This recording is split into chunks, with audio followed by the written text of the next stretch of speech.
If you would have asked me 5 years ago what the on-trend brewing thing would be in 2021, I never would have guessed that hard seltzer water would be so popular. Laugh all you want, but hard seltzer is a fantastic day drinker and likely isn't going anywhere in the near future. Imperial Yeast's new seasonal strain, W04 Paramount, can help brewers get the most out of their seltzer fermentations.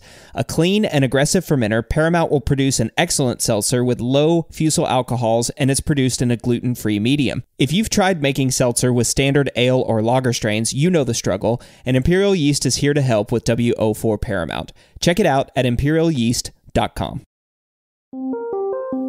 Welcome to the Brew Lab. From a scientific perspective, brewing can be described as a complex series of chemical reactions where sugars and starches are converted to alcohol, CO2, and secondary metabolites. A huge number of these reactions are what scientists call enzyme-catalyzed reactions, meaning enzymes are used to speed up the process or maybe even make the process happen at all. In last week's episode, Shilpi Halmane told me that these enzyme-catalyzed reactions are so ubiquitous that if you've brewed beer, you've used enzymes. I'm your host, Cade Jordan, and today I'm back in the lab with my co-host, Jordan Folks, as we apply the science from last week's episode, Brewing with Enzymes. Jordan, welcome back to the Brew Lab. Enzymes. He's really right. You know, you can't avoid them when it comes to brewing, whether they're exogenous or endogenous.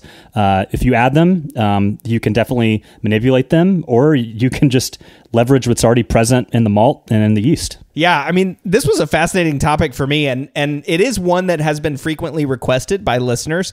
And so, you know, last time Jordan and I, we talked about hop extracts, but enzymes really is the one that I get like all the time. I mean, hop extracts is requested too, but enzymes has been multiple times, multiple listeners, and especially questions about release of like thiols. That was a fun one, and this is sort of a short teaser for next week's episode, which we'll talk about another enzyme, a thiol releasing beta lyases. But before that, we had to talk about enzymes themselves. Last week we talked about beta glucans and beta glucanase, and I thought, hey, we need to have a show where we just talk about how to brew, with enzymes. Now, Jordan, of course, you've made beer, so you've used enzymes, but have you ever exogenously added enzymes, or was this kind of new information for you? It was some new information for sure, and I was really jealous to hear about ALDC. I wish homebrewers had access to that. Yeah. But I have used some amylase enzyme to encourage further attenuation, and it's kind of one of my little tricks to make dry beer. Yeah, that's I mean, especially, I don't know if you got caught in the brute craze, but yeah, that was the big one for a while there, right? Like using amylase to drive those beers really dry. Yeah, I made one brute IPA, and I actually sent it into Marshall way back before I was involved in all this. And Tim and Jersey and Tim, they reviewed it, and Marshall was a big fan, and it's actually available on the website to Patreon members. And I believe I added it to the mash, and it didn't attenuate all the way to 0, but it definitely was a dry beer, and it really works well. Like he said, though, just got to watch out for diacetyl on that one. Yeah, exactly. And of course, ALDC, the diacetyl reducing enzyme, which we will talk about as well. So, and one thing to clear up, so if you were a savvy listener, you probably noticed in the intro, I introduced Shilpi as the head brewer at Wolves and People. And then during the interview with him, I introduced him as the head brewer at Logsdon. Well, Shilpi is now the head brewer at Wolves and People and no longer at Logsdon. That happened pretty quickly between the time that we recorded the episode and the time that it was published. It's pretty cool that he was able to find another farmhouse brewing, head brewer position. And I'm excited to try out Wolves and People. So I'll be on the lookout for any of his upcoming beers. And we'll get into everything that Shilpi and I discussed about brewing with enzymes. But first, if you haven't become a patron of Brewlosophy, you really should do so. It's awesome. You get these great feel-good vibes of supporting all the free content we're providing. You get awesome rewards like access to unpublished contributor recipes, discounts at YakimaValleyHops.com, invites to a monthly live Q&A session. And speaking of content, with the new Brewlosophy show, the crew is pumping out original content every day of the week. We're able to do this and keep content coming to you, be that articles twice a week on the website, 2 podcasts, and now a YouTube video series, all because of the support of our patrons. So seriously, if you're not a patron, I'd really love for you to become one. All you need to do is go to patreon.com/Brewlosophy to sign up. Another super easy way to support us is by using the links at brewlosophy.com/support. Just start your shopping experience by using those links and we get a small kickback. Every little bit helps and it doesn't change your shopping experience at all. So all you have to do is, again, use those affiliate links at brewlosophy.com/support. This week's feedback is brought to you by the clever folks from North America's leading hop supplier, Haas, who developed Incognito, a 100% all-natural hop product crafted to deliver highly concentrated flavor while maximizing brewing efficiency and reducing process loss. You wanted more varieties, and the Haas team heard you, so Incognito is now available in 8 of the most popular Whirlpool hop varieties: Centennial, Chinook, Citra, Equinox, Eldorado, HBC 472, Mosaic, and Sabro. All the hoppy goodness you expect without adding any actual hop matter means less process lost, increased profits, and best of all, more beer. You can learn more about Incognito and all the other innovative products Haas has to offer at johnihaas.com. That's John, the letter I, HAAS.com. All right, listener Steven wrote in. This was actually in response to last Applying the Science feedback when Vinny wrote in about the hop Zumo. And Steven was the listener who originally wrote in with the question. He said, hey, thanks for remembering me when it came to the new hop Zumo for my summer lager. Definitely thank you, Vinny, for bringing it up. I'll definitely be on the lookout in next year or so. Then Steven says, as for beta-glucans and beta-glucanase, I, for one, don't mind doing step mashes, even if it's a mash-out step. A protein rest, from what I've heard from brewers, can help alleviate chill haze and also encourage better conversion and reduction of stuck sparge on high adjunct malt bills. I love using Mecca-grade Gateway malt, which is under-modified, and a protein rest is for sure needed. Side note, that malt makes killer German pills and light Belgian beers. I usually do a 20-minute rest on 120 Fahrenheit, 49 Celsius, and get great returns in efficiency and still have good head retention. What do you think, Jordan? Step mashes, in or out? I'm a big fan. Just did one today. And also, I really liked that Mecca grade Gateway malt. I think they called a Wind Pilsner. So it's an under-modified Pilsner malt. I will warn you, though, if you're going to use that with a thiol releasing yeast, be careful. I think I spoke about that in a prior episode. It is really intense thiol character. They're finding that the under-modified malts tend to have more bound thiol precursor remaining. And so if you want a thiol-forward beer, maybe blend in some of that Mecca Gateway. There's a lot of thiol potential in there. Interesting. Yeah. So yet another way, another way to use new and different ingredients, right? Because, I think Gateway they're talking about is the wind malt. And yeah, this is cool. So it's under-modified, which means you want to use a protein rest, and that's certainly what Sophie Held saw with her experiment, right? That the more under-modified the malt was, the more it needed a protein rest or time at that lower temperature. So yeah, that's awesome. This talk about beta-glucans and beta-glucanase and proteins and all that stuff and chill haze is maybe making me want to try out a step mash here for my next brew. So we'll think about it as we go forward. I'm not a convert yet. I'm still an infusion mash guy right now, but I might change my mind later. We'll see. Well, you have the technology, you have the power. It wouldn't be that hard. That's true. I do have the technology. Maybe I'll try it out for my next batch. But we're going to take a quick break, and when we do, we'll come back talking about brewing with enzymes.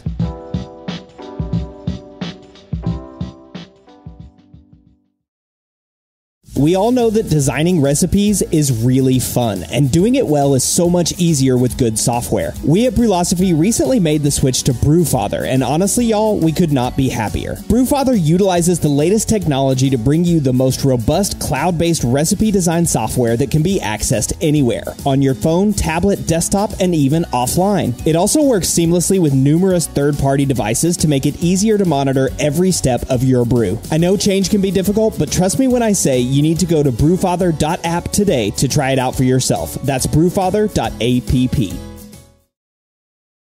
Are you opening a brewery or have you already? Did you know More Beer has a pro division? MoreBeerPro.com is your brewery or brewery in planning one-stop shop for all your brewing needs. From complete brew houses and accessories to fermentation and even cooperage, they've got you covered. More Beer also has the largest selection of malt, hops, chemicals, and other brewing products of any vendor at low wholesale prices, all of which can be delivered on the same pallet, saving you and your brewery even more on shipping costs. Visit MoreBeerPro.com today to sign up for an account and talk with one of their knowledgeable brewery consultants.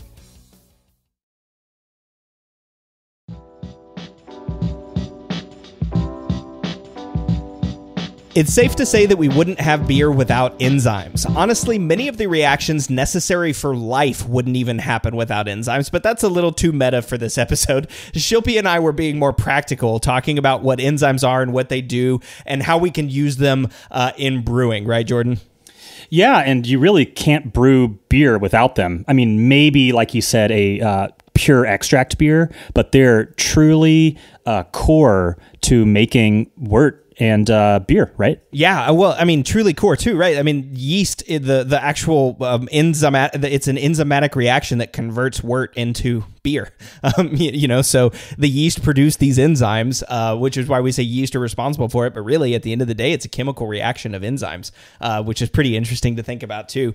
And yeah, that was one of the things I loved about this episode. And one of the things I wanted to be sure that we did, and I think it's going to come through as we apply the science today, is keep this episode super practical, right? Like tips and tricks, go through a whole bunch of different enzymes, give brewers sort of the basic information that you need to understand if you're thinking about enzymatic reactions. And, the way that we set up the episode was we kind of talked about exogenous enzymes first, right? Those are the ones that you add to the match, and we'll talk about that in just a minute. And then the second half was kind of modulating, different brewing procedures to emphasize or to grow the enzymatic character. And so those two things were kind of the way that I like to think about this episode. And it's an interesting way to think about enzymes too, right? Like things you can add to the beer, exogenous enzymes, and doing different process techniques to sort of make the beer be what you want it to be, right?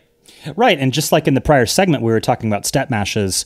That's the whole point there, right? Is we're trying to activate various enzymes via different temperature ranges.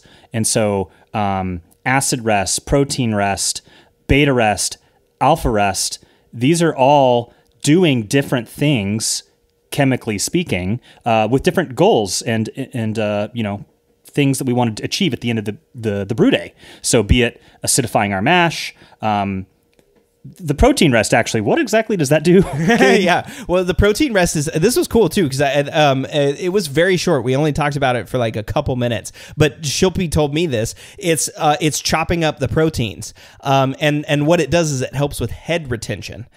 So if it chops up those proteins, the proteins can make a tighter emulsion and form a thicker, tighter, more dense foam that stays longer, and so that's what those do. And I think that's literally all we talked about it. I think he just said like those couple of sentences, and as I was listening back through the episode, I was like, crap, we should have spent more time talking about that protein rest, because that's what it does. It helps with head retention. And then you think, but wait a minute, well, what about chill haze and stuff? Same thing, right? Like if you've got big long proteins, that means they're sticky. They've got these proline ends, they're sticky, and they can attach to hop acids and things and form those colloidal haze complexes that lead to haze. But if you use a protein rest and chop off those sticky ends, those proline ends, then it makes a tighter emulsion, it makes a better head retention, better foam, and no haze and less haze. I'd love to talk about protein rest with you for a little bit here. So like everything in chemistry, there's interactive effects, right? And so this stuff isn't absolute. It depends on various factors. So I'm curious, did the protein rest, its implication for head formation retention, is that grist dependent? Could it have the opposite effect in 100% barley malt beer, or does wheat, et cetera, play into that equation?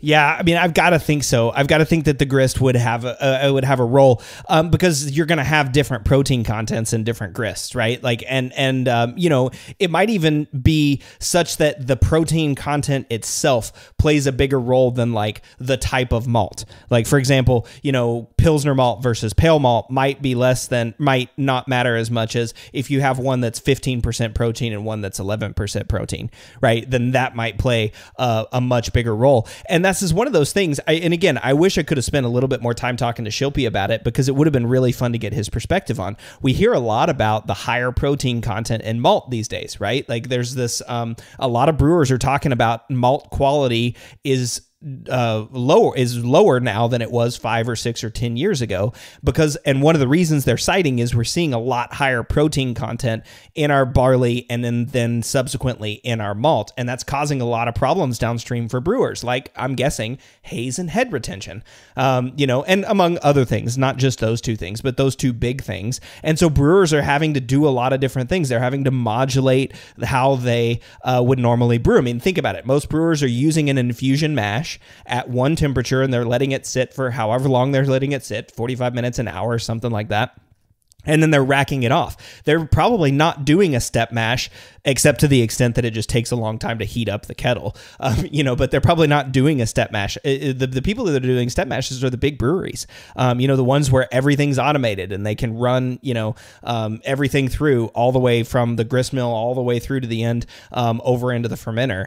Those are the ones that are really doing those step mashes. So yeah, this is one of those things where I would like to talk and spend some more time, learning about is like, how does this protein rest impact haze? Like, what's the direct chemical path? What happens to all these proteins and where do they go? Do they flocculate out in the boil? Do they clump together? All this stuff. So, I mean, yeah, that one would be a lot of fun to discuss. But that's probably as much as I know about proteins. You can ask more questions but I don't know. I was going to say, what about fan? Oh, yeah. See, fan is another one, too. That's one, here, listeners, if you're listening, if you know somebody, a brewer or, somebody, or you've read a paper or something about fan, I want to do that. I want to have a discussion talking entirely about fan, because that's the other piece of the malt quality aspect that brewers are always talking about, fan and protein, which, interestingly, are probably related, right? Because, yeah. Well, so I've heard this piece of modern wisdom that the protein rest could be counterintuitive with modern, highly modified malts, that you could actually have a self-defeating effect where you're actually mitigating head formation retention. Have you heard of this rumor related to protein rests? Yeah, I modern have. Malts? Yeah, I have. And that's one of those reasons why, people aren't really doing that protein rest anymore, is if you do keep your beer down at that lower level, you're decreasing the ability for your head to form. And I don't know exactly why that is. I mean, this is where I'd love to have somebody to come on the show and talk through these things, which I think would be a lot of fun. I mean, especially if somebody's got, a sort of a deep understanding of the protein rest and what that does, and then maybe can talk about fan too. That'd be a really, really great and really interesting topic. But let's hop back to enzymes. And so one of the things that I thought was really great, I wanted to start the show talking about endogenous versus exogenous, and Shilpi kind of was like, hey, wait, no, we need to talk about like enzymes, like what are they and what do they do? And I was like, oh well, duh, of course we need to start there. But it was kind of fun to see him explaining how an enzyme works. And so something to add here that I've learned about in my brewing classes and all the stuff that I've been learning here at Oregon State is that a lot of things wouldn't occur without enzymes. And so the whole point of enzymes, or enzyme catalyzed reaction, is for the most part, to allow the reaction to happen. And so it's kind of like I'll use a car as an example, right? If your car is in your garage and it doesn't have an energy source, gas or electricity or whatever your car is using these days, it's just a lump of metal. It doesn't do anything. It just sits there. It does nothing. You have to put gas in it, or you have to put electricity in it, whatever fuel source that you're using, and then that fuel source propels it forward, right? So you got to put energy in. Enzymes are sort of like the igniter, right? That starts the car, like the ignition switch that starts the car. If you didn't have that ignition switch, you wouldn't be able to do anything. Even if the car was full of gas, right? Or car was, the battery's fully charged, nothing happens until you press that igniter and it starts that motor. That's where the enzyme is, right? The enzyme is that ignition switch, and it just gets it off of the stable state. We would call it activation energy. It reduces the activation energy so that the actual chemical reaction can happen. Does that make sense?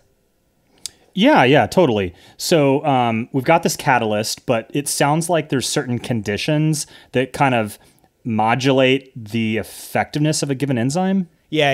And Shilpi talked about that too. And I think a lot of brewers are aware of this, right? Temperature and pH are the two biggest ones. Like whatever temperature, enzymes have ideal conditions. And, there's research that's looked at, for example, let's look at the mash enzymes, amylases, right? We mash, like you talked about, there's a beta rest and alpha rest. Beta rest is in that sort of lower temperature range, like 140 Fahrenheit to like low 150. And then alpha rest from 150 to up to like 160 or so Fahrenheit. And so essentially what's happened is the scientists have gone and they've run a whole bunch of different experiments, and they can tell that the enzyme activity is highest at those temperature ranges.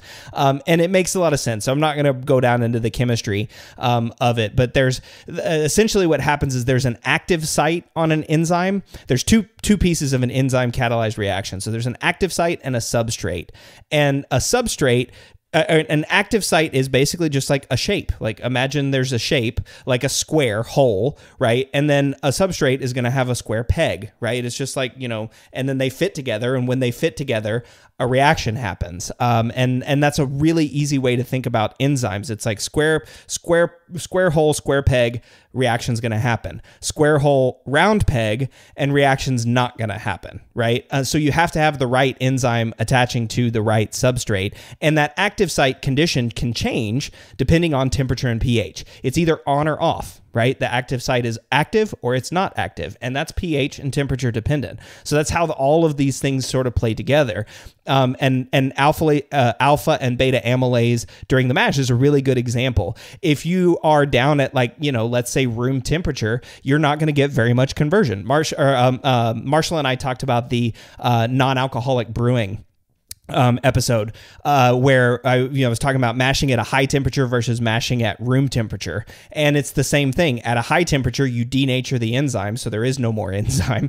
But at the low temperature, the active site just isn't as active. And so there aren't as many of those sites where, the sugars, the amylopectin, where it can attach to the amylopectins and break them off into their fermentable sugar pieces. So it's a really interesting and cool way. And I was really glad that Shilpi stopped me and brought me back to talk about this piece of it. Because, we need to talk about, exogenous versus endogenous, how we add and how we modulate the enzymes, but you got to understand what the enzyme is first.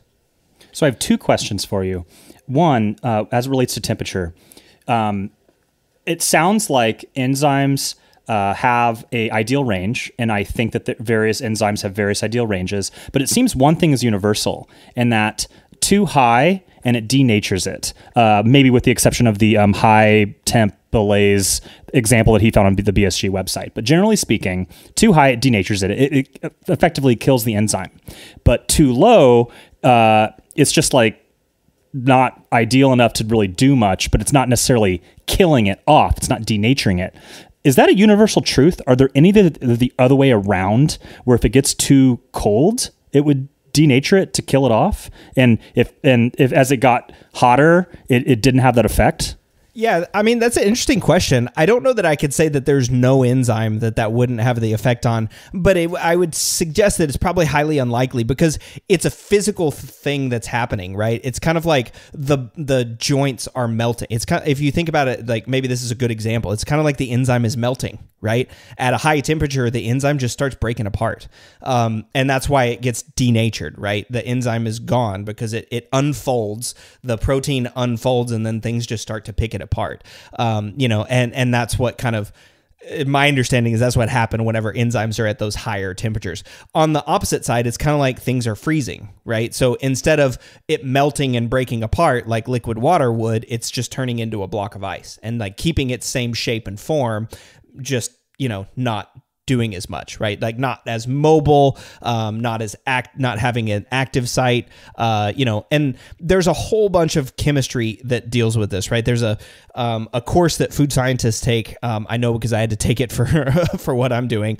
And it's all there's like in a 10-week course, I think we spent 5 or 6 weeks just talking about enzymes and food, right? And all the different enzymatic reactions that happen in food. And so I don't think that the enzymes would be disrupted. The only way I could see that happening is if there was like water or something actually just like crystallized and broke apart the enzyme. Like if you smashed a cube of ice, I could see that sort of happening. But again, I don't know how common that is. It's way more common like at those higher temperatures for the enzyme to just unfold and then it won't fold back in. So it's like the active site, that square peg starts and turns into like an obelisk, or, some like a parallelogram or something. And it just doesn't ever go back. It just melted. So similar question on pH.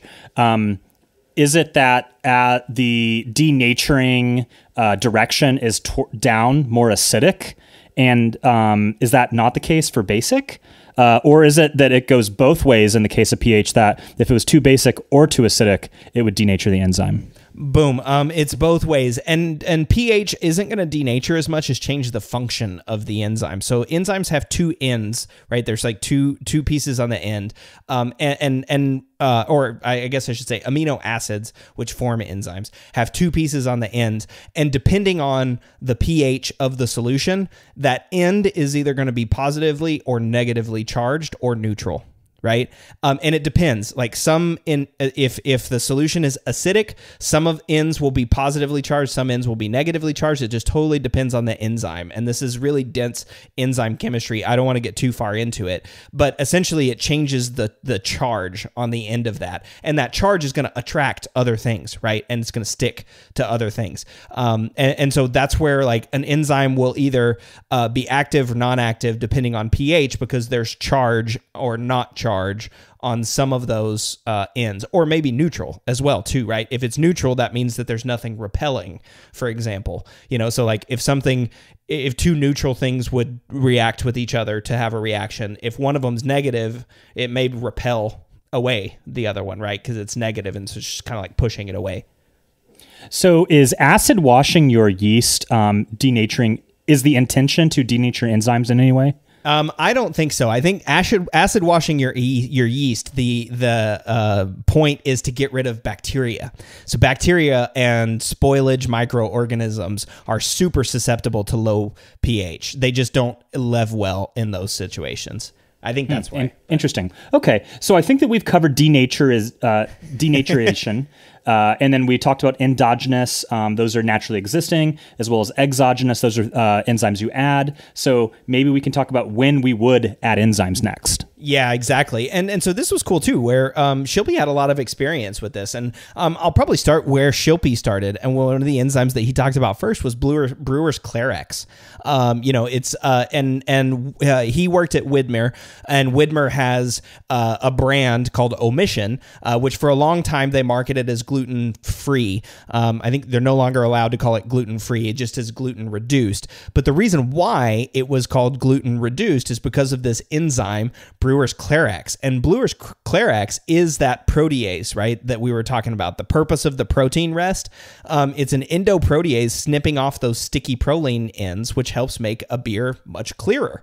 And that's why they were using it. And then they realized, hey, that proline end of those proteins is what is the irritant for people with celiac disease or gluten sensitivity or intolerance. Now, I want to be very clear, too. I've heard through several episodes that Brewer's Clarex does not make a beer safe for people with celiac disease or people with gluten intolerance, okay? It does reduce the amount of gluten, so if you have a mild gluten sensitivity, you might be able to use Brewer's Clarex and still drink, but again, I don't want to give anybody health advice. If you've got a gluten sensitivity or a gluten intolerance, Brewer's Clarex is not the way to go about it, and this is why the laws have changed now, and so Omission can only be gluten-reduced. It can't be gluten-free because it's not using gluten-free ingredients. For a beer to be gluten-free, it has to use gluten-free ingredients. And I thank JP Beerley and all of the gluten-free brewing folks for making that point for me. And I tried to make that a little bit in the episode, and I think Shilpi, of course, was not saying, go use Brewer's Clarex if you're, if you have celiac disease. But that was a really cool enzyme. That enzyme gets used in the fermenter. And so I was like, oh, that's interesting, because I don't normally think about like using enzymes in the fermenter. For me, enzymes are always mash. Is that the same for you? No, not necessarily. I do use fermenter enzymes fairly frequently. I've used that one a couple times. It's unfortunately spendy for the home brewer. It's like about $5 a 5-gallon batch. I mean, obviously that's not out of reach. We are talking a hobby, and hobbies aren't free, but I've used the fungal alpha amylase as well in the fermenter, but obviously in the mash tun, I'm manipulating enzymes whenever I do a step mash. So why do you use the alpha amylase in the fermenter? I would have thought like alpha amylase, you throw it in the mash.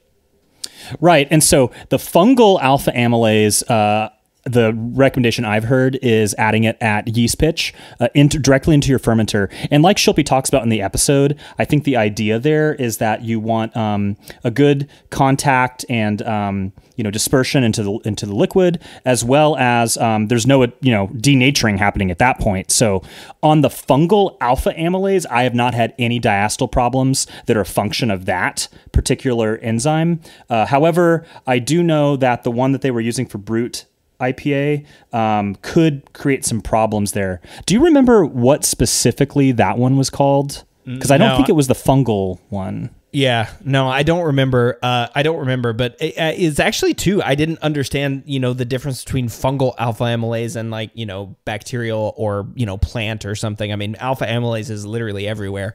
But I didn't actually understand the difference between that, like why you would use fungal amylase or, and again, like it still kind of surprises me, like using it in the fermenter is the best way to do it. So let me ask you this, Jordan, what were you trying to do whenever you added that alpha amylase to the fermenter? What was the point? Why did you add that enzyme? So I kind of struggle with attenuation in my brew house. I don't understand it. And I like dry beer. And so without the addition of sugar or enzyme, I'm going to struggle to get too much further than 10-10 without a hyper attenuative strain like a diastatica strain or something like that. And so I want dry IPA, I want dry Pilsner, and short of using a diastatica strain, an enzyme is a great cheat code. Well, so what do you use at the homebrew level? Like, what's your go-to fungal amylase? Do you know the brand name? I do not. So my buddy joined the Lodo Patreon or whatever, and through that you're able to access enzymes and other novel brewers yeast that aren't available on the homebrew market. And so he bought like a lifetime supply because you use such a small amount, like a couple drops in a 5-gallon batch. And so he hooked me up, and I'm still rocking the same batch, and I hope it's still active. And that's an interesting question. How long do these enzymes last? Like, surely they have a shelf life. Yeah, well, actually, I'm not sure that they do. I think enzymes, as long as they're, they will eventually degrade and break down, right? That'll happen. But my understanding is they have a pretty decent shelf life. I mean, it depends on the enzyme and where they're active and not active. There's, for example, like those thiol releasing enzymes, the beta lyase. My understanding is as long as you keep them in your refrigerator, they'll last for a long time, like years. Which is great whenever you're thinking about like just a couple of drops in a fermenter. If you get like 100 or 200 mils of that enzyme, then you're set for years if they last that long. But hey, your next experiment, let's do one with the amylase and one without, and see if you get the same attenuation. That'd be fun to see, right? Yeah, exactly. And then, of course, can people tell a difference between a beer that fermented to 1007 versus one to 1012? Yeah, exactly. Right. Like, what's the impact of using this amylase in the fermenter? That would be pretty cool. And the other one, that gets used in the fermenter a lot, especially by commercial brewers, and when you're using and brewing with English yeasts, especially, is ALDC. This is alpha acetolactate decarboxylase, and that's the essentially how diacetyl is made. Is alpha acetolactate gets excreted out of the yeast cell during fermentation, and outside of the cell, this enzyme, alpha acetolactate decarboxylase, ALDC, breaks down the alpha-acetolactate into diacetyl, and then the yeast takes the diacetyl back into the cell and remetabolizes it. That's what happens during a diacetyl rest, right? If you're not adding any exogenous enzyme in, the yeast produces ALDC, so it excretes it outside the cell with the alpha-acetolactate, and then it'll break it down into diacetyl. The problem is a lot of yeasts don't excrete a whole lot of that enzyme, so there's some diacetyls just left floating around in solution, right? I mean, that's why a lot of those English beers taste a little buttery. So essentially what this does is it puts a whole bunch of enzyme into the beer, and so that as soon as it gets excreted out of the cell, it gets broken down into diacetyl and then immediately taken back up by the cell. So it's not like the diacetyl doesn't like float away from the cell into solution, right? It just like it goes excretes out and then almost immediately gets pulled back in, which is why you can kind of eliminate that diacetyl rest, which was really cool. And I told that fun story about the brewer who thought he was adding ALDC and was adding an actual amylase, to the 30-gallon batch, and ended up creating a ridiculously dry and fermentable beer, which we weren't intending. But that's a cool one too. I wish we could get that as home brewers, because it'd be really fun to just add that and not have to worry about diacetyl rest, right? I am so jealous of pro brewers that have access to that. I absolutely hate diacetyl. I'm very sensitive to it, and it's hard to avoid. Lagers and dry hopped IPAs. You got to be careful, and so I kind of hate doing it, but I tend to do the VDK warm, cool sample, sniff test. Because it's a bummer when you have a fantastic beer and then diacetyl starts showing up in the pint glass, or even more frequently in your bottle that you send off to competition or something, even though it tastes great on draft. Yeah, exactly. Right. I've had that happen a number of times. I didn't even understand, before I started working at a brewery, I didn't understand, people doing diacetyl tests at home, or really how easy it is. Like you said, you just talked about the warm sniff test. Why don't you tell listeners about that and how easy it is to just confirm whether or not you've got diacetyl in your beer at home? Yeah, and I think this is what majority of medium, small size craft breweries do. So you take a sample of your fermented beer, and you're going to heat. You're going to take 2 samples, and I've heard cover them so a lot of aromatics aren't escaping, and you want to heat one up and look on the internet. Something like 170 degrees is my guess, and you want to hold it there for like 15 minutes, and then you want to cool that back down to room temperature. And you want to then smell and taste both samples. So the heated and then cooled sample, if you smell diacetyl there and smell diacetyl in the control, the straight cooled sample, you definitely still have diacetyl present and it needs more time. If you only smell or taste in the treatment sample that you've heated and then cooled back down, that means there's not that much left, but you still have some precursor in solution, and you run the risk of that VDK converting to diacetyl if oxygen gets in package. And so that means, although you could probably safely serve it from the keg, perhaps, and then still have an enjoyable beer, there's still some VDK there, and you want to make sure to try to give it some more time and try to reduce that before you go into package. Yeah, that's a great example, and I think that's totally true. I mean, I think most small and medium-sized breweries, this is how they're doing. That you hear all the time. They talk about a VDK check, and usually that's what it is. Now, there's different mechanisms and ways that you can test for diacetyl using instrumentation, but I think again, most of the brewers are using the sniff test. I mean, that's certainly how I was trained to do it, and it's how we do it here at Oregon State too. Whenever we're checking to see if experimental beers are done, and also how I've started doing it at homebrew. So not only am I looking to make sure that the FG has been stable for at least 24 to 48 hours, but then I'm also checking and doing that diacetyl test on it too, which is awesome if you've got a fermenter that you could just got, a valve on that you can just take a little sample out of the bottom. Now make sure you're not, just dumping yeast through your sample port. You want like your clear, nice beer. But yeah, that's a great way to check for diacetyl. Yeah, that's a good point. At the homebrew scale, you never want to introduce oxygen when taking any of these tests. That's why I like fermenting in kegs with floating dip tubes, because I can just apply a little CO2, get oxygen-free pull of the sample. It's pulling it from the top, so I'm not getting yeast. So kegs, I think, are a really overlooked option in the homebrew world. But before we leave ALDC, a couple thoughts there.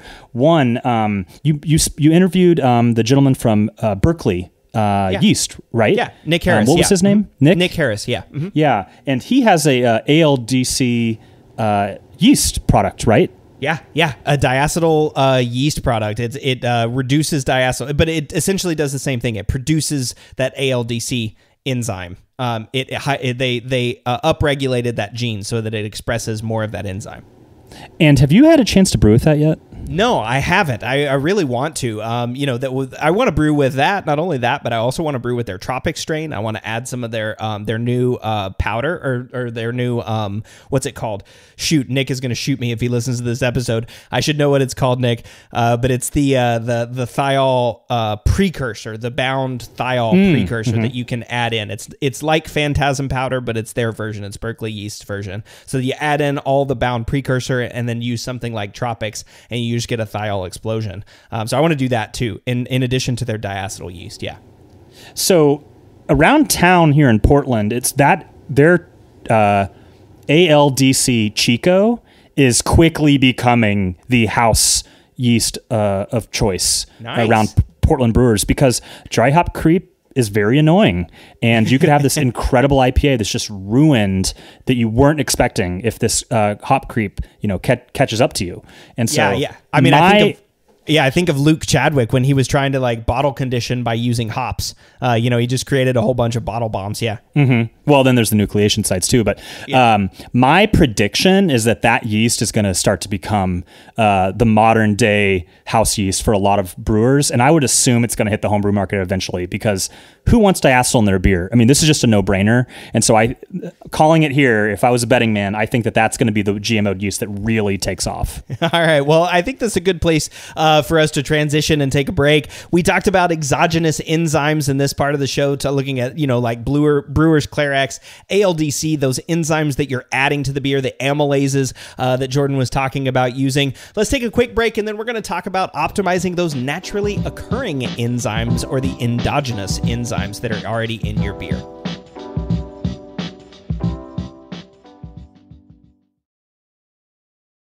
One of the biggest improvements to my brewing practices was the upgrade to stainless steel, and Delta Brewing Systems offers some of the lowest prices on high-quality stainless gear, like the Firm Tank, which holds 8 gallons or 30 liters of wort, comes with a domed lid to reduce the chances of a messy blow-off, and it can hold up to 4 psi of pressure. Delta Brewing Systems also has their own line of brew kettles, as well as one of the lowest-priced all-in-one electric brew systems out there, and their prices are remarkably affordable. If you're in the market for legit stainless gear that won't break the bank, you've got to check out deltabrewingsystems.com.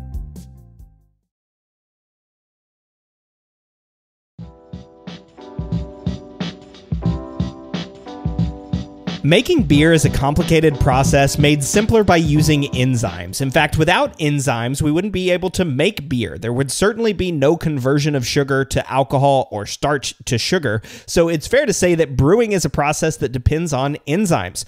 Jordan, that was one of my biggest takeaways from this episode, that brewing is entirely dependent on enzymes. We would not be able to make beer without enzymes. What about you? There was that, and also there are way more enzymes involved in this world than I realized.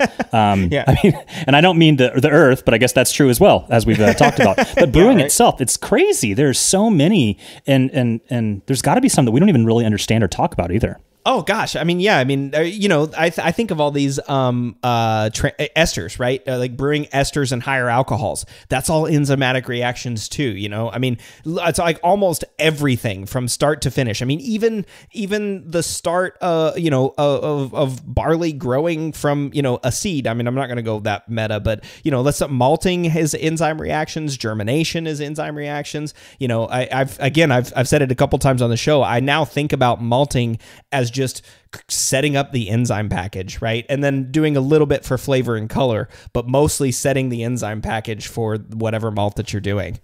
I mean, what about the taste experience on our tongue, or the processing of alcohol in our bodies? That's enzymatic reactions too, right?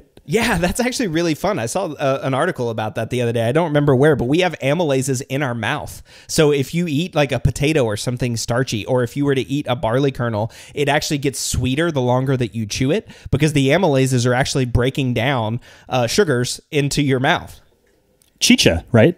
Yeah. Oh, right. Exactly. Yeah. Chicha. That's exactly right. The whole enzymatic conversion happens in your mouth, which is also a little bit gross. But have we Have we done an experiment on that, by the way?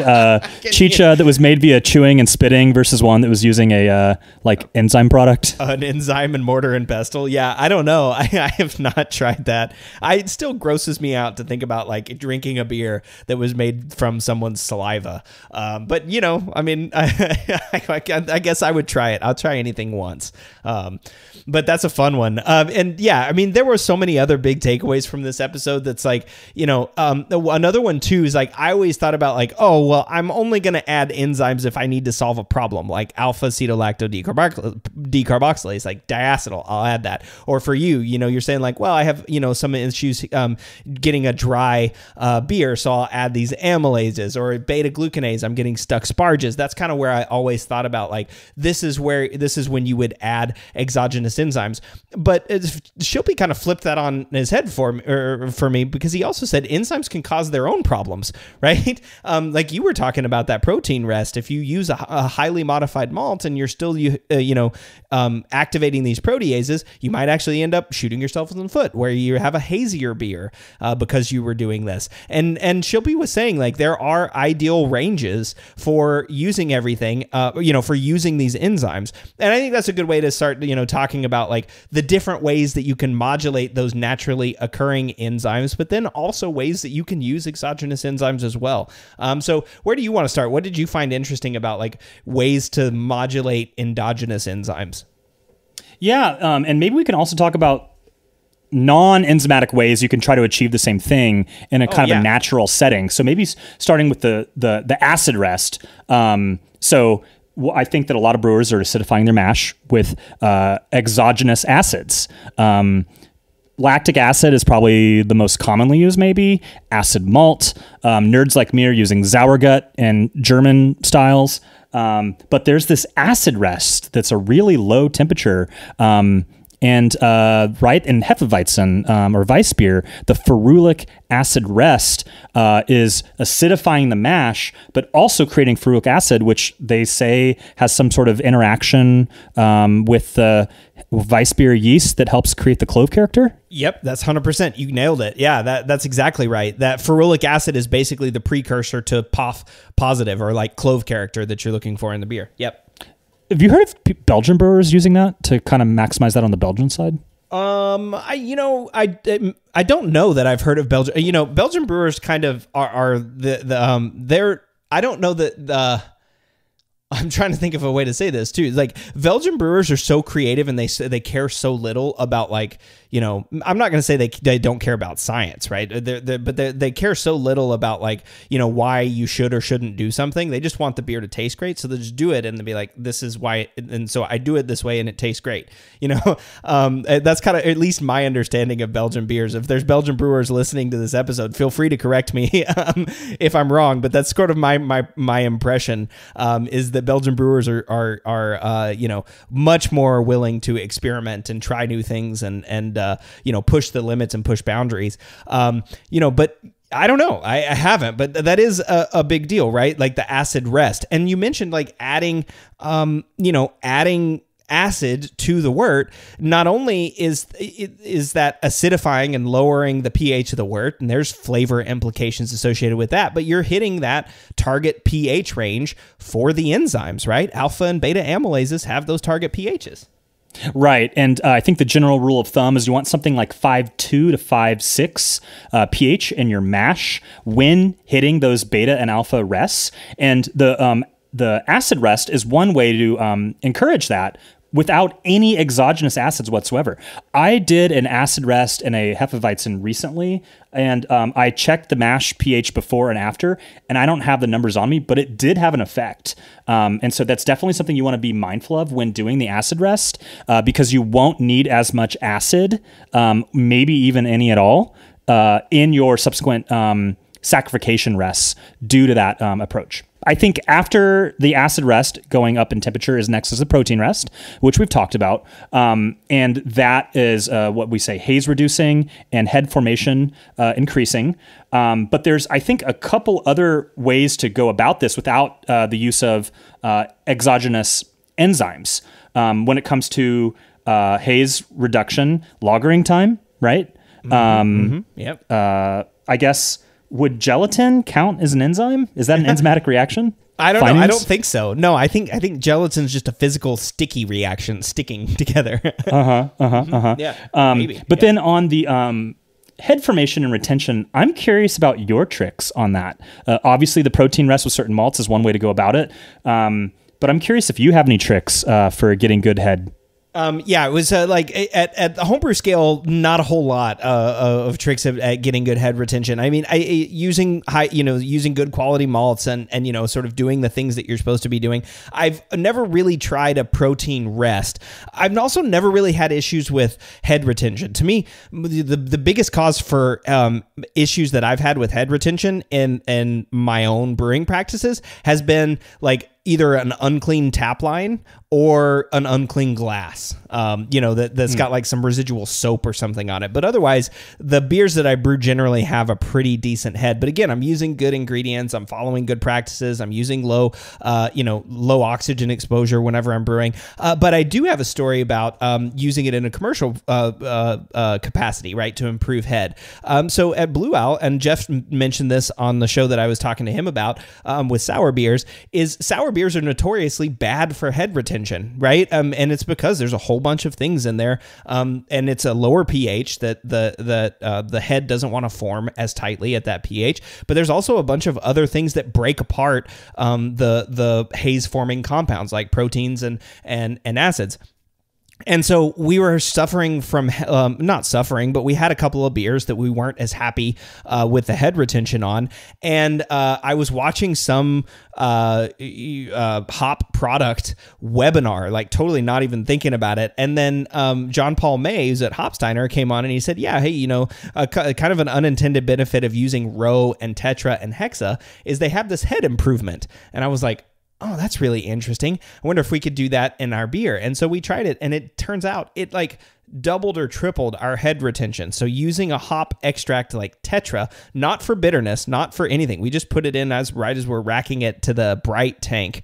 It really, really increased the head retention. I mean, it was crazy how much more the head retention, and no change to bitterness. I mean, I think we're talking about like 5 to 10 mils in a 30 barrel batch of beer. So like homebrewers, that'd be like a drop, right, of Tetra in your beer to improve head retention. If you can get access to Tetra. I mean, again, you're probably not going to want a liter of the stuff because you're going to use it for the rest of your life. And that stuff does not stay very well either. It's got to be like kept under nitrogen and a whole bunch of other things. But those are kind of my tips and tricks. Again, not as a home brewer, not doing a whole lot of great things for head retention. But as a commercial brewer, one interesting story using Tetra.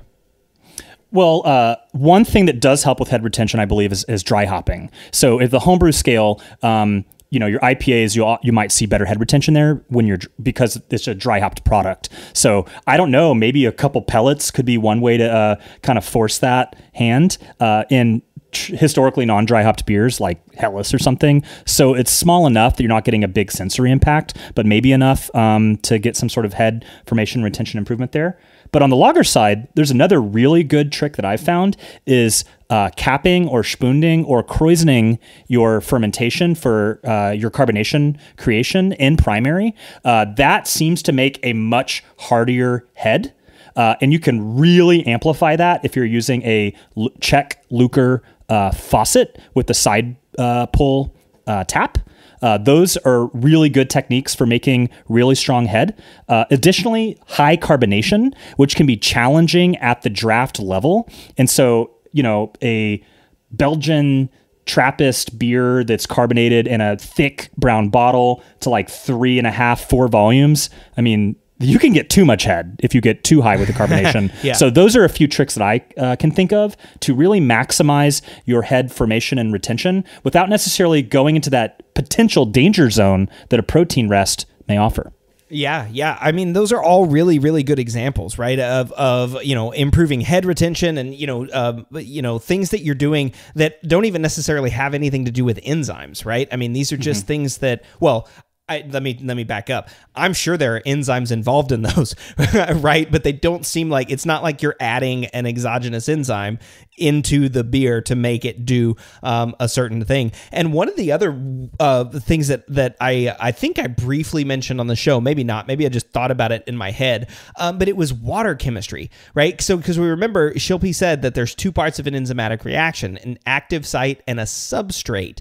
And sometimes substrates are things like calcium and zinc and these trace minerals. They provide the area where an enzymatic reaction can happen.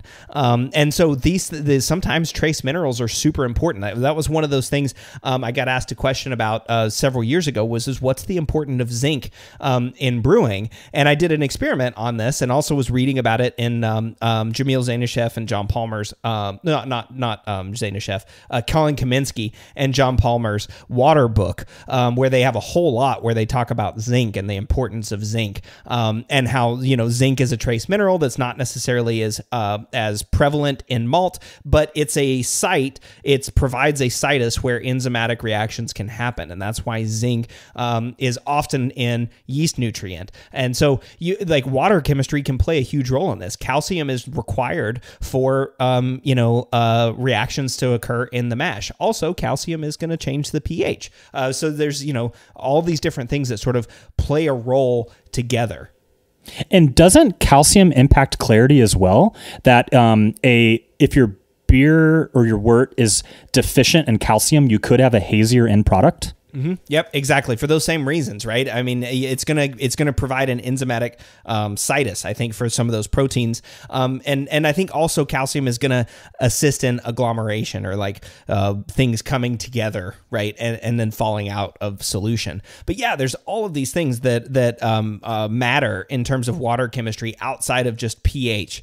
Your mineral content can actually play a role. I mean, things like chloride and sulfate, I think people are very, very familiar with in terms of modulating flavor, but there are so many other enzymatic reactions that are happening in the background that we often don't even think about. And water chemistry is one that plays a role there. The other thing the rule of thumb you hear is that you want at least 40, 50 ppm of calcium for a healthy fermentation. Do you know why that is, and is that related to enzymes? Yeah, and it is related to enzymes. And again, that's my understanding, is because it provides a situs for enzymatic reactions to happen. And so that's one of the reasons why you want it. That's also one of the reasons why you want calcium in the mash too, because it assists with these reactions. It also is a buffer, which means that it's going to help keep the mash at the right pH. So keeping it at that 5.2 to 5.6 range, which is ideal for these enzymes to happen. So and for yeast as well, it's going to help buffer the solution for yeast as well. So it's playing a whole bunch of roles in the beer. So, one thing you hear, like we talked about this a second ago, is that there's this ideal mash pH range, 5.2 to 5.6. And for sparging, you hear warnings, don't let your sparge pH get out of hand. That can cause, I think, astringency. Is that an enzymatic reaction as well? Or what's going on with sparge pH and poor quality beer? Well, yeah, I mean, I've definitely heard that you don't want to be sparging at high pHs either. And I think, though, that's more of just extracting things out of, like grain husks and that sort of stuff that I've heard. And even at the end of the beer, you're just sort of extracting more out of solution because you're changing the pH or you're extracting different things. So changing the pH. Which means things are going to stick again, right? Like some things are going to change their charge based on what the pH of the solution is. And so you're going to pull out things like tannins, which might be better extracted at higher pHs, which also might be one of the reasons why we mash at such a low pH, right? If we were in basic solutions, beer would probably taste totally different, or even neutral solutions, right? Beer is acidic, and the mash is acidic. It's less than 7 pH, so it's acidic. Even if you can drink it and it doesn't taste or smell like vinegar, or sour beers, it's still acidic on the pH scale. Right. Okay, so maybe moving beyond the protein rest, and maybe for the listeners, before we move on to beyond protein rest, remind us, what's the temperature range for protein rest? It's like 130? Yeah, Fahrenheit? low. It's low. It can be down even between at like 115 or 120 Fahrenheit. And I apologize, I don't have the Celsius off the top of my head, but 115, 120 you can do for a protein rest. Okay. So then after that, we might do a beta rest, which is something in the range of like 140 to 155 maybe Fahrenheit. Yeah. Mm-hmm. And as I understand it, the beta rest is the enzymatic reactions that are occurring there they're converting starches in the mash to shorter chain sugars, which are easier for yeast to consume. And thus, a mash that is favoring a beta rest or beta amylase is more fermentable and would attenuate greater, thus creating a drier beer because of its effect in the enzymatic reaction as it relates to making shorter chain sugars. Did I get that right? Yeah, that's totally right. I mean, the way that I always like to think about it is, I think John Palmer used this example years ago. It's kind of like a wood chipper. Beta amylase is a wood chipper. You put the branch into the wood chipper and it goes nang, nang, nang, nang, nang, nang, nang, nang, and it just, tosses out those little small wood chips, like bark chips. And those bark chips the yeast are able to consume those. So it'll be mostly maltose, but some glucose, some maltotriose, but usually just two sugars. Maltose is two glucose together. So it's just two sugars joined together. And it's just little tiny chips. And that's what beta amylase does. So beta amylase is taking a tree branch and just running it through a wood chipper and chopping off all of these little fermentable sugars that the yeast can then use. So yeah, if your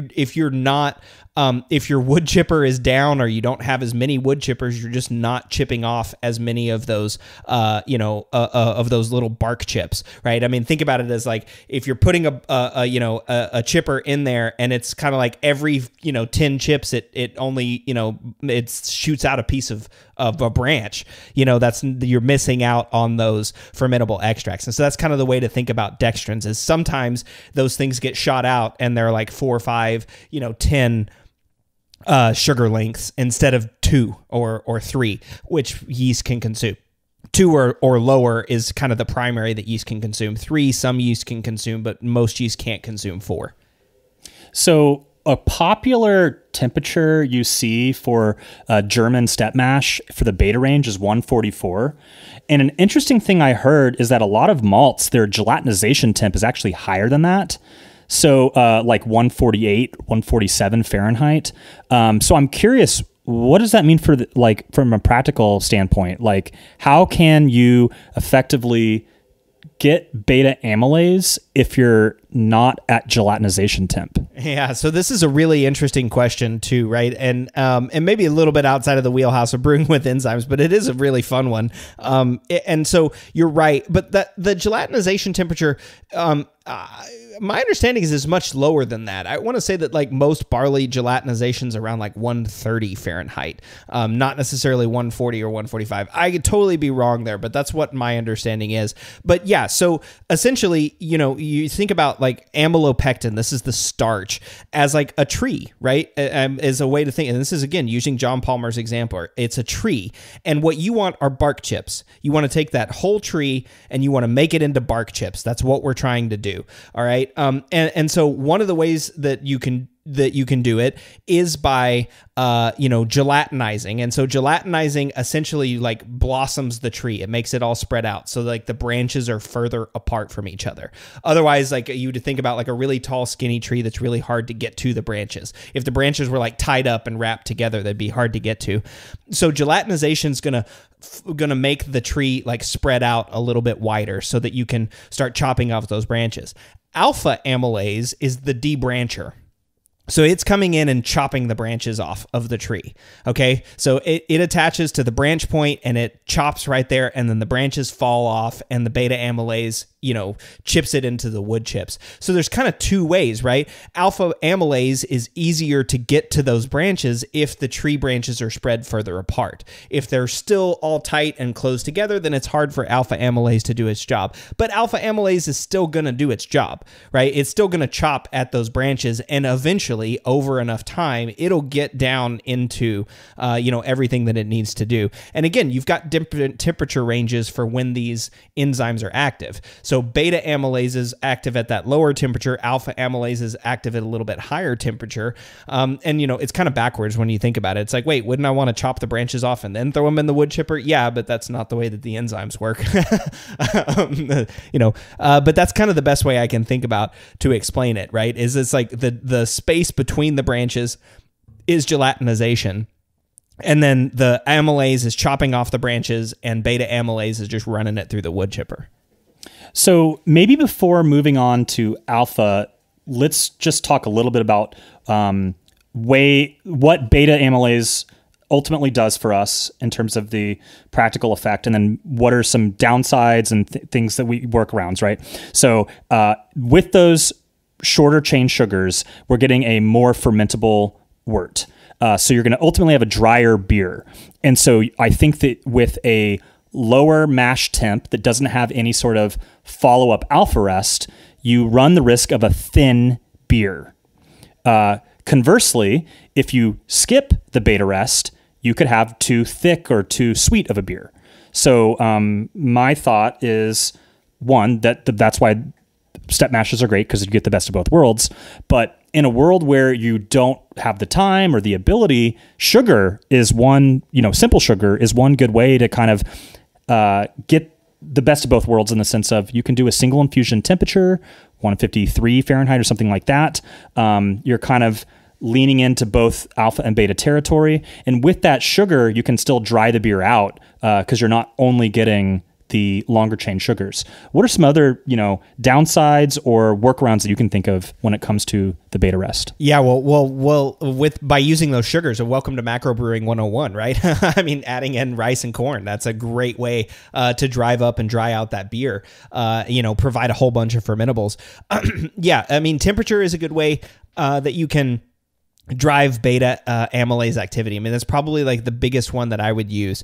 And again, beta amylase activity, you are, quote, drying out the beer, right? Because you're making it more fermentable, and you could theoretically make it thinner. It kind of depends. What you're doing is you're driving up the alcohol content, right? And so the alcohol content, the ethanol, may make it seem thinner, but it may not necessarily be any less or more sweet if you do it at a higher temperature, right? Dextrins themselves may or may not be sweet.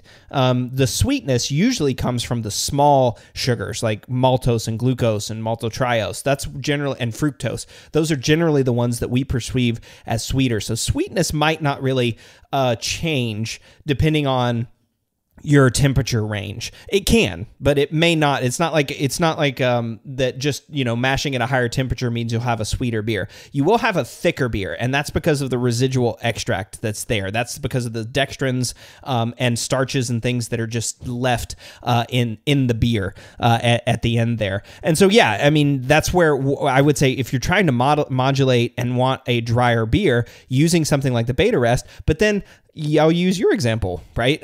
Using those amylases in the fermenter can also help dry out the beer, because that's also going to keep chewing away those starches, right? That's going to keep chewing away those dextrins and turning it into more and more fermentable beer.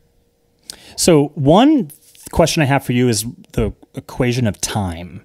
You hear that if you want a particularly dry, fermentable, well-attenuated beer, that you want to extend your beta rest.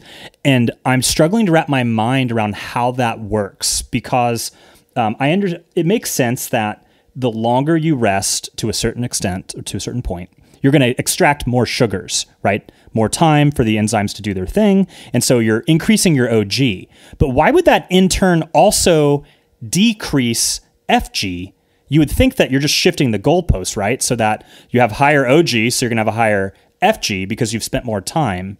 But they say that if a really long 90-minute plus beta rest is a good way to encourage attenuation. And I'm curious, is that a function of enzyme, or how does that work? Well, a couple things there, right? So beta rest is going to increase attenuation because, again, the whole point of a beta rest is you're chopping off those fermentable sugars.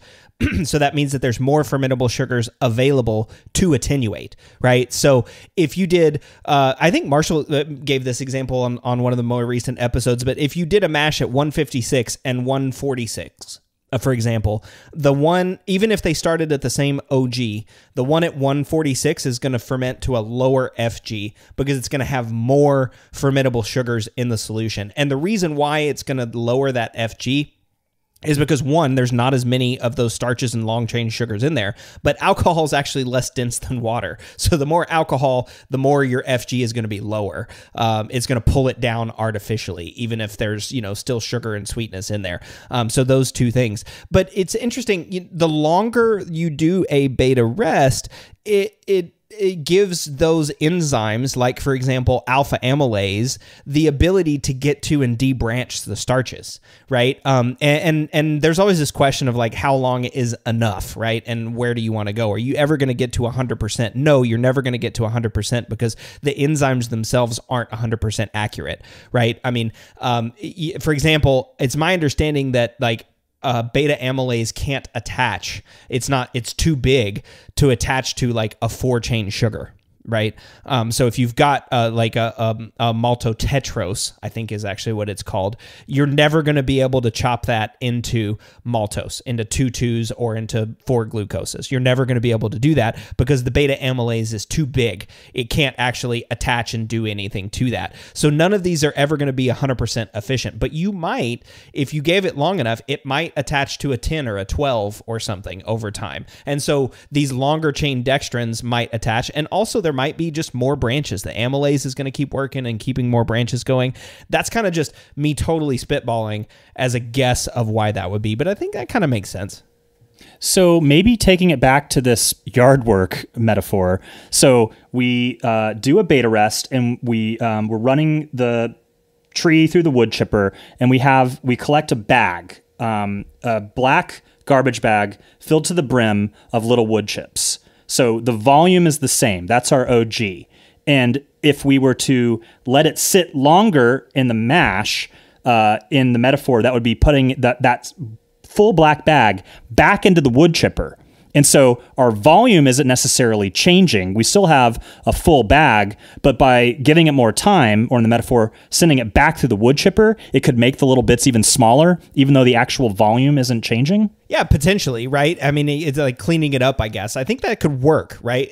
Potentially. I mean, again, though, you're kind of dealing with the size of the bark chips, right? I mean, if you've got the size of bark chips that you need, it's just going to go straight back through the wood chipper.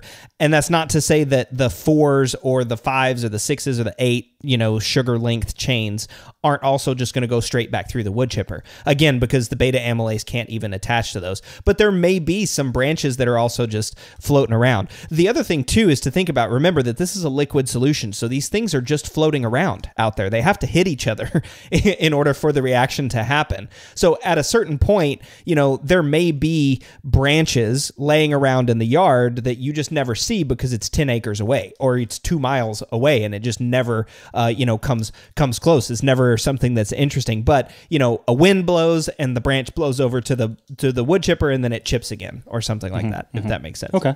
So maybe shifting to alpha then, remind us, what's the temperature range there? Yeah, so that's higher. So that's something like 150 up to like 165 Fahrenheit. Okay. And so as you said, that creates longer chain sugars, which can lead to a thicker beer.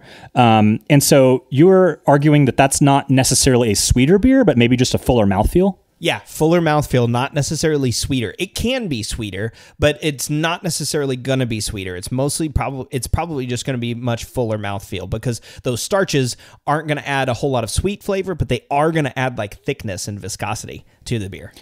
So to me, it seems that a single infusion mash that only favors alpha would be relevant for only a few styles, maybe like an imperial stout.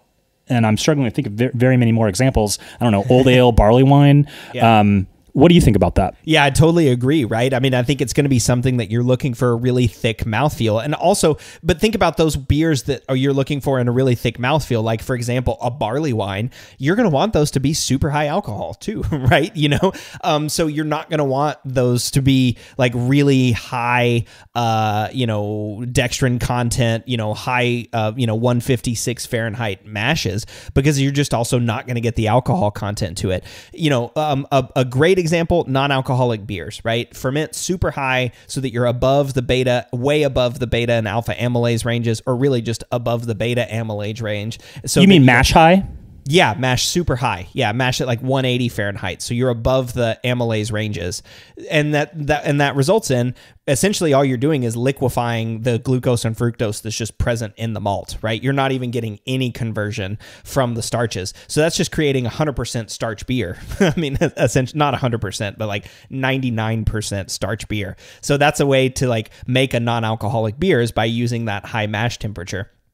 But I think this is why we always talk about like,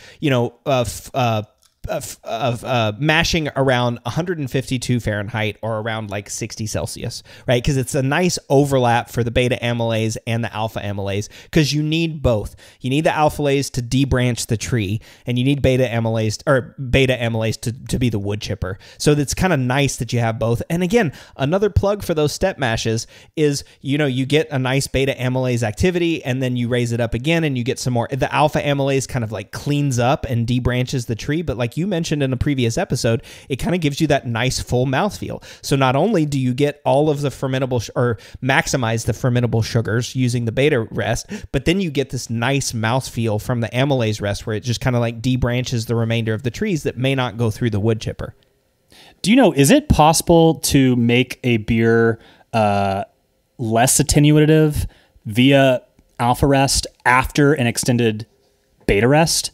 Could you like do harm to your short chain fermentable solution that you just made in your beta rest by going too long in the alpha stage? Or is the quote damage already done at that point? You've already got the short chain sugars, so you can't just then counteract what you've already done in the prior hour or whatever. Yeah, that's my guess, right? You've got the short chain sugars; they're not going anywhere. You've got the bark chips. You can't glue them back into a tree branch. Yeah, is my guess.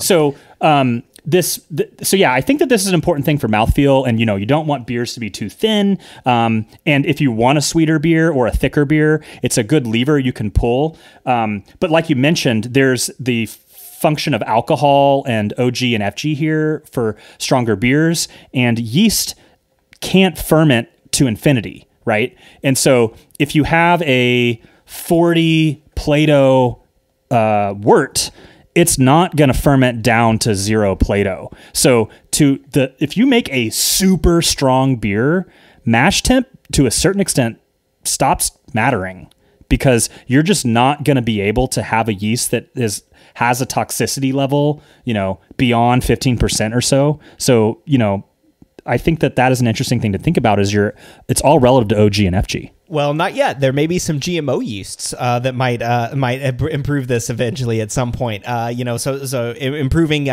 cell wall and ethanol tolerance, so that we can ferment higher. That's certainly a topic in terms of biofuels for yeast. That's a pretty cool one. But okay, so these are a lot of different ways that you can do things with the mash or with fermentation, or we didn't even talk about doing like a diacetyl rest for cleaning up diacetyl, but I think most brewers can understand that. But just looking, a deep dive into that mash, that beta amylase rest, the alpha amylase rest, the protein rest, without even adding any exogenous enzymes, you have all of these different levers to pull. And to me, that's one of the most amazing things I can think about whenever I'm thinking about brewing with enzymes. Like you mentioned, Jordan, it just seems like they're ubiquitous and they're just so useful in brewing. So what's your takeaway after you've listened to the episode with Shilpi and after we've talked through all this?